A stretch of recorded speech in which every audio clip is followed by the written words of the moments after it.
Simba nikianzia, Simba wana asili ya kujisahau. Hata kwenye hizi timu ndogo wanazocheza nayo wana asili ya kujisahau. Mara nyingi sana wakipewa counter attack, unamkuta Kapombe kapanda, unamkuta Shabalala kapanda, inabaki ni 1 against 1 ya wachezaji wa timu pinzani. Eneo la backline wana udhaifu mkubwa sana, na ukiongeza pia Sheikh Malone, japo kwa Sheikh Malone pia kwenye udhaifu huu amehusika, amekuwa akitoa back pass ambayo imekuwa ikiwagharimu kwa siku za karibuni.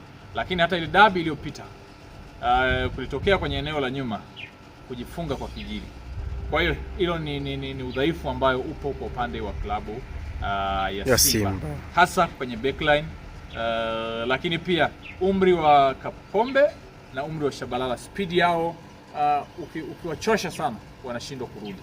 Hilo ni kwa upande wa Simba, udhaifu wao. Kwa upande wa Yanga udhaifu uko kwa kipa Djigui Diarra.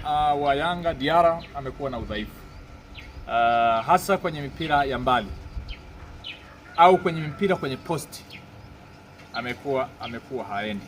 Hilo la kwanza kwa Diarra.